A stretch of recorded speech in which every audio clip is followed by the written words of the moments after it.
لو انت من مواليد برج القوس فاستنى لحظة قبل ما تقلب الفيديو ده، لان كروت شهر اغسطس هتكون مختلفة تماما عن بقية القرايات اللي فاتت. حد لسه بيفكر فيك رغم البعد اللي ما بينك وما بينه، وفي كمان قرار عاطفي هيقلب موازين العلاقة ديت، وكمان في ناس حوالين العلاقة ديت نيتهم مش كويسة. أسرار وحكايات داخل القراية. فلو منفصل أو مرتبط أو حتى لسه داخل قصة حب جديدة، فأحب أقولك إن القراية ديت هتكون من نصيبك. هقولك تفاصيل وهخليك تعرف العلاقة بتاعتك هتمشي إزاي في أغسطس 2026. كل اللي انا عاوزه منك انك تتابع معايا الفيديو للاخر، واكتب لي في التعليقات يا رب، علشان طاقتك تشبك على طاقة القراية معايا. ولو اول مرة تشوفني انزل اشترك في القناة علشان يوصل لك كل التوقعات. ويلا بينا نشوف اسرار برج القوس مخبية ايه. برج القوس، خلينا نخش في الوضع اللي انت فيه في الوقت الحالي. شايف ان ما بينك وما بين الشريك شد وجذب جامد جدا جدا. يمكن الشريك قالك ان هو ما عادش حابب العلاقة ديت، او يمكن انت حاسس ان العلاقة ديت بقت حب من طرف واحد واللي هو حب من طرفك انت بس، او بالتأكيد انت شاكك ان في وجود طرف ثالث في العلاقة ديت. خليني اقول لك رغم الشد والجذب اللي ما بينك وما بين الشريك، الا ان الشريك متمسك بيك تمسك جامد وما يقدرش ان هو ينساك. يعني هل ان العلاقة كده انتهت؟ لا، ما انتهتش. دي العلاقة ديت واصلة في الوقت الحالي لانسحاب مؤقت مش اكتر، ولكن عندك رجوع وعندك فرص جديدة هتاخدها. عندك اشياء حلوه واشياء وحشه. مشكله العلاقه ديت اللي انا بشوفكم انتوا الاتنين بتقعدوا تعاندوا قصاد بعض بطريقه جامده جدا جدا جدا. شايف كمان ان انثى القوس العناد بيكون ماسكها جامد جدا، ولكن طاقه رجوع ما بينك وما بين الشخص دوت بعد عدتين. معنى عدتين لا اما يومين لا اما اسبوعين بالكتير، لان انا شايف ان في عوده وانتصار لانثى القوس بالاخص. لان الحبيب لما بعد حس بخيبة أمل وغزلان، حابب إن العلاقة دي تكمل معاه. شايف إن انتوا الاتنين رغم المشاكل والشد والجذب اللي موجود في العلاقة، إلا إن انتم الاتنين عندكم ارتياح جامد جدا جدا في العلاقة ديت. رغم إن انتم بتعاندم وبتبعدهم وترجعهم، بس أنا شايف إن العلاقة ديت بتديكم فرص جديدة جدا جدا. شايف كمان إن أنثى القوس هنا عندها غيرة زيادة عن اللزوم، ويمكن الغيرة اللي عندها ديت هي سبب كبير في ان العلاقة كل شوية يحصل فيها خلافات، يحصل فيها مشاكل.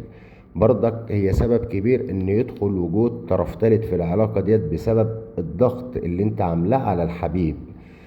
كتر الضغط على الحبيب خلى الحبيب يبص للطرف الثالث، ولكن ما بصلهوش بنظرة الحب، هو بصله بنظرة الارتياح مش اكتر. يعني هو شايف ان انت من قدر الضغط عليه، هو واثق ان انت بتحبيه اولا، ولكن شايف ان من قدر الضغط عليه فهو بص للطرف الثالث.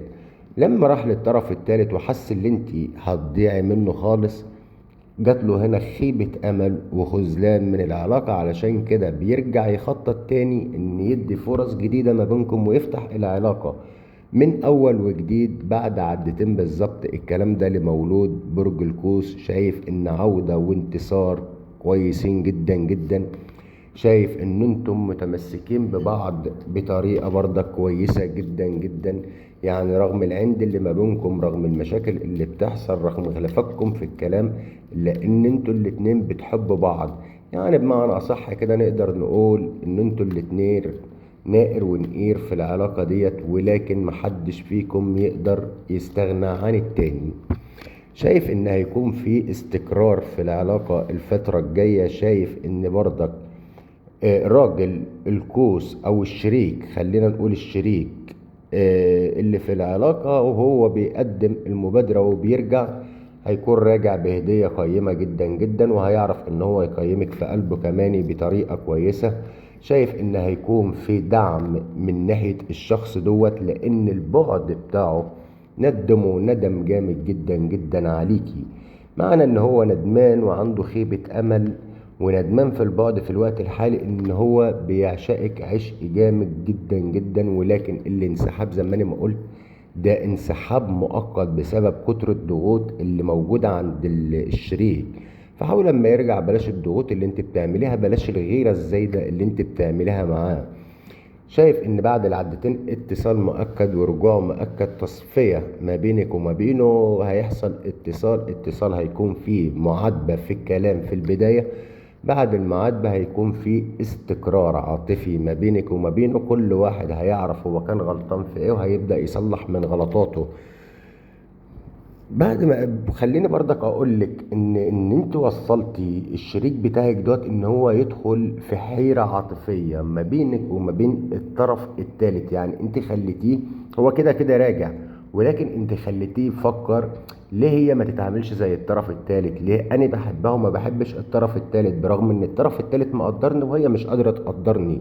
خليتيه بقى عنده حيرة عاطفية جامدة جدا جدا. لكن برضك في الحيرة والكلام دوت كلته انت الكسبانة، لان انت المنتصرة في النهاية. شايف ان كده كده الرجوع هيكون مؤقت، استقرار. حتى لو انت بتقولي لي انت بتقول اي كلام وخلاص ده بخيل في مشاعره معايا، فانا عارف ان هو بخيل في مشاعره، ولكن مقدرك جامد جدا جدا. هو كل الحكاية مقدرك مشاعر داخلية، ولكن اسلوبه في الكلام ما بيقدرش ان هو يوضح اسلوب الحب معاكي. فعلشان كده انت بتفكري ان هو بخيل في مشاعره معاكي، ولكن مش بخيل. الشخص بيحبك، حابب ان هو يبني العلاقة معاكي، يبني البيت معاكي، حابب ياخد خطوات رسمية. وخلينا اقولك ان في خطوات رسمية بالفعل في العلاقة ديت. بعد 4 عدات، يعني بعد 4 شهور هيكون في خطوات رسمية. طبعا لو في بلوك فهو هيتفك برضك بعد العدتين، لان انا شايف ان في ناس طاقة ناس عندها بلوك. فلو في بلوك فهو هيتفك بعد عدتين بالظبط. وفي ناس برضك هتقول لي ان الشريك هو اللي كلامه شديد معايا، فانا حابب اقول لك ان انت والشخص انتوا الاتنين بتعاندوا مع بعض، علشان كده بيحصل خلافات بسبب الكلام. ولكن نهاية الكلام بيكون انت مقدراه والشخص مقدرك. فاتمنى ان انتوا تتعلموا من الاخطاء تقييم جامد جدا جدا جدا. فاتمنى ان انتوا تتعلموا من الاخطاء بتاعتكم، واتمنى بعد العدتين ولحظة العتاب اللي هتحصل بينكم تكون آخر نهاية ما بينكم بإذن الله، ويكون بداية علاقة جديدة ما بينك أنت وهو. وبإذن الله القادم لمولود برج القوس في أغسطس علاقة هتكون مبنية على نظافة بعيد عن كل المشاكل، لأن فيها تصفية حسابات من المشاكل، فيها كلام هيكون فيه عتاب وكل واحد هيقول الشيء اللي بيزعله من التاني، وهيحصل تصفية بالفعل، وهتبقى العلاقة كويسة جدا جدا. فاتمنى ان انتم تستقبلوا البشرة وتقولوا يا رب. واشوفكم على خير في الفيديو الجاي بإذن الله.